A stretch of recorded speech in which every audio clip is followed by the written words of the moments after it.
Good evening. My name is Tyler Coufal, and this is my persuasive speech.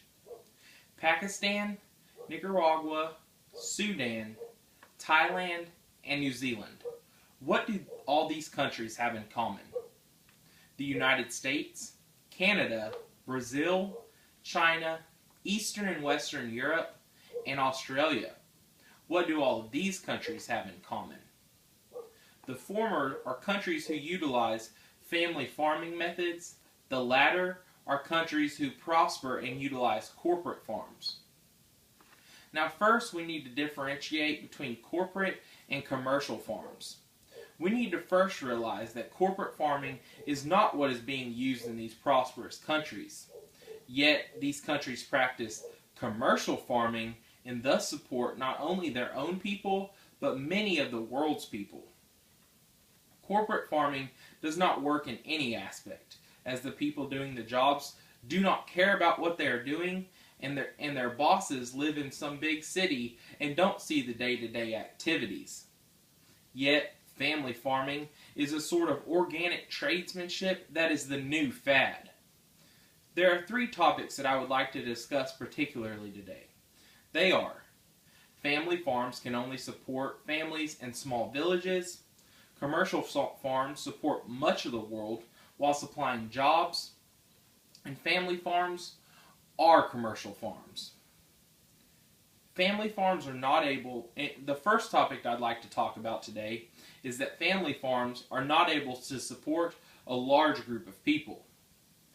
In today's world, family farms can't make it usually because of lack of funds and sibling rivalry all make it a recipe for disaster. Dick Whitman experienced this with his own family farm. It exchanged hands 8 different times in 28 years, which is unhealthy for them and bad for their business. A second statistic I'd like to point out is that nearly half of all family farms fail to make it to the second generation due to kids not wanting to go on with the hard work and long days, and they can make money better other places. 60% of farms in the U.S. make less than $10,000 and only supply 2% of the nation's food and fiber. This can be represented as a family farm as it is small, as it does not serve the world, and mostly these are organic products or grass-fed beef. Things like these are an example. And on average, it took $500,000 to start a family farm. And a lot of people just don't have $500,000 sitting around, so they can't just go out and start a family farm right off the bat. Secondly, family farms usually have to price their goods much higher than normal suppliers to make a successful profit margin. As statistics show, a low sales family farm is working on a profit margin of minus 48.6, while a high sales family farm is still only working on a profit margin of 5.8%. This can be compared to the family farm or to the commercial farms that are making 60% increase in profits and 60% increase in profits. The second topic I would like to talk about today are commercial farms are key to feeding the world, developing relationships, and keeping jobs here in the United States. Commercial farms feed the United States and many other countries around the world.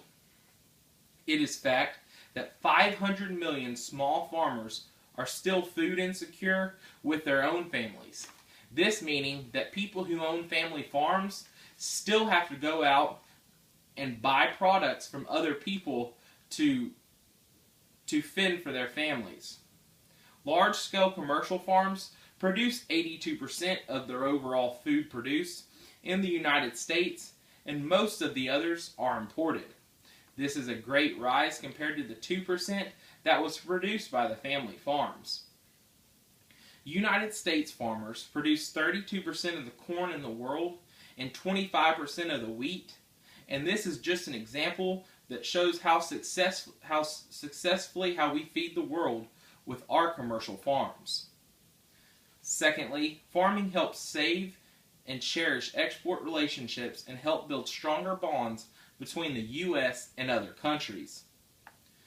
An example of this is China and the United States share a unique and special bond in exports and import markets, and agricultural strengthens this bond as they have what we need and we have what they need.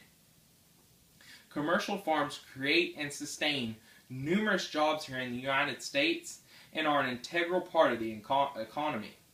Most commercial farms are family operated and incorporated and allowed work for kids and their family members.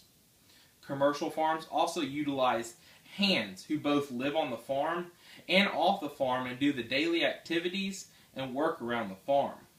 Also, without commercial farms producing a lot of product, we wouldn't have other jobs like processing plants and seed and feed manufacturers. Finally, family farms have grown to become commercial farms. Corporate farms are business ventures. Finally, family farms have grown to become commercial farms. Corporate farms are business ventures. Commercial farms are homegrown successes started by hardworking Americans. Many of the top agricultural companies we know today started as small family enterprises. W. Cargill started what is now known as Cargill in 1865 as a small grain operation and now has grown to be a billion-dollar enterprise around the world. John W. Tyson began Tyson Food Company as a small family farm growing chickens in 1931. And third off, Warren H. Monfort began raising cattle in Colorado in 1920, and his small operation has now grown into one of the most respected agricultural companies in the world, JBS 5 Rivers. Without the hard work of family farms, we wouldn't have the successful commercial farms we have today.